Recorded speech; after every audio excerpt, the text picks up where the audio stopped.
صلى الله عليه وسلم. بسم الله الرحمن الرحيم. الحمد لله والصلاة والسلام على رسول الله وآله وصحبه ومن اهتدى بهداه. أما بعد. Among the dhikr that the Prophet ﷺ used to invoke Allah Azza wa Jal with in the position of sujood, he used to say, اللهم اغفر لي ذنبي كله دقه وجله وأوله وآخره وعلانيته وسره. O Allah, forgive me all of my sins, the small and the great, the first and the last, and the seen and the hidden of them. And remember, the Prophet ﷺ has been already forgiven for all of his past and coming sins. Yet, it's a form of worship to ask Allah for forgiveness. He did not simply receive a carte blanche and said, why would I pray like so many of us? The more Allah gives him, the more he increases in showing his gratitude and asking Allah for forgiveness. While the more Allah gives us, the more sinful we become. So Allah blesses us for a umrah, for hajj. Do we rectify our affairs afterwards? Nope. What do? Come on, man, I have balance. I can sin, I can watch few movies, listen to some music, neglect few prayers, do few sins here and there. I have credit.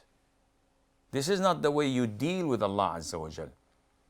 Rather, you express your gratitude through worshipping Allah more and more and more. And the following hadith also highlights this fact. The Prophet in sujood, sallallahu alayhi wa sallam, used to say, اللهم إني أعوذ برضاك من سخطك وبمعافاتك من عقوبتك وأعوذ بك منك لا أحصي ثناء عليك أنت كما أثنيت على نفسك. O Allah, I take refuge within your pleasure from your displeasure. Allahumma inni a'udhu biridaka min sakhatik. And within your pardon from your punishment. And I take refuge in you from you. I cannot enumerate your praise. You are as you have praised yourself. What a beautiful dua. But what's the background of this dua? Mother Aisha says, may Allah be pleased with her, I woke up in the middle of the night and I touched. The Prophet wasn't there next to me. So it was dark. So I started touching and I touched his feet combined together while the Prophet was in the position of the sujood and he was saying this beautiful dua. اللهم إني أعوذ برضاك من سخطك وبمعافاتك من عقوبتك وبك منك. Beautiful dua, expressing your need of Allah Azza wa Jal, acknowledging who Allah is. When you say that I seek refuge in you, from you, how could that be? Everything on earth, when you fear it, you run away from it. When you see a lion coming with his teeth showing up, nobody says, whoa, the lion is smiling. Let us give it a hug. Run. When you see scorpions or alligators close by, run. Everything you fear from, you run away from, except Allah. When you fear Allah, you run to Him, because there is no escape other than that. You seek refuge from Allah in Allah. You run to Allah when you're afraid of Him, asking Him for forgiveness, and Allah would never turn you back empty-handed. This is how we deal with Allah Azza wa Jal. This is how the Prophet used to invoke Allah in sujood. And this, by the way, indicates the majority of scholars' opinion when they say that touching the opposite gender does not nullify your wudu. Mother Aisha touched the feet of the Prophet ﷺ. This did not impact his wudu, and he continued to pray. I finished my prostration. What should I do? Sit. And this position of sitting between the two prostrations, is there anything I should do or say? Yes. The Prophet ﷺ used to say, رب اغفر لي رب اغفر لي. my Lord forgive me, my Lord forgive me. One is the minimum, and you can add to that as much as you want. And anything else? Yes. The Prophet used to say the following dua between the two prostrations. اللهم اغفر لي وارحمني واهدني واجبرني وعافني وارزقني وارفعني. O Allah, forgive me, have mercy upon me, guide me, enrich me, give me health, grant me sustenance, and raise my rank.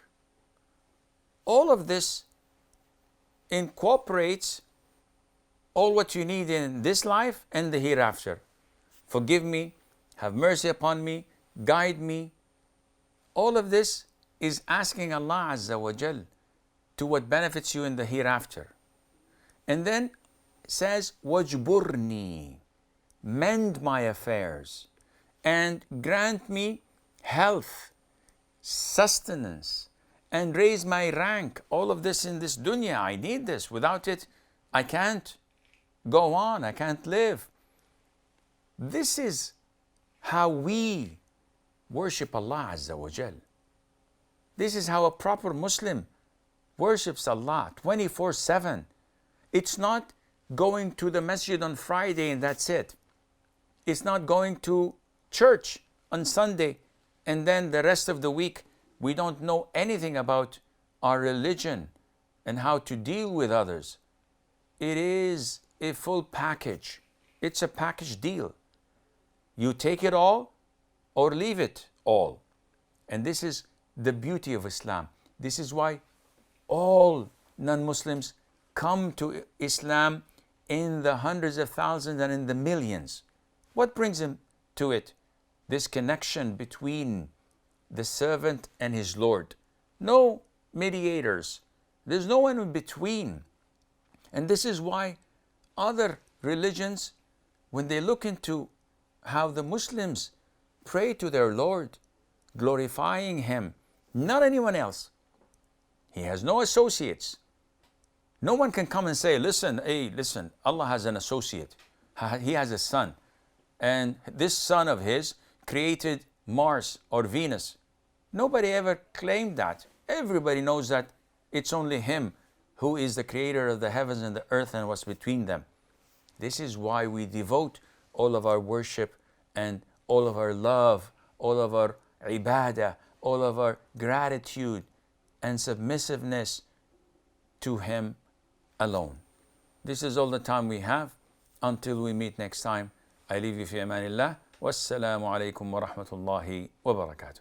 Sallallahu ala Muhammad, sallallahu ala Muhammad, sallallahu alayhi wa sallam. Sallallahu alayhi wa sallam.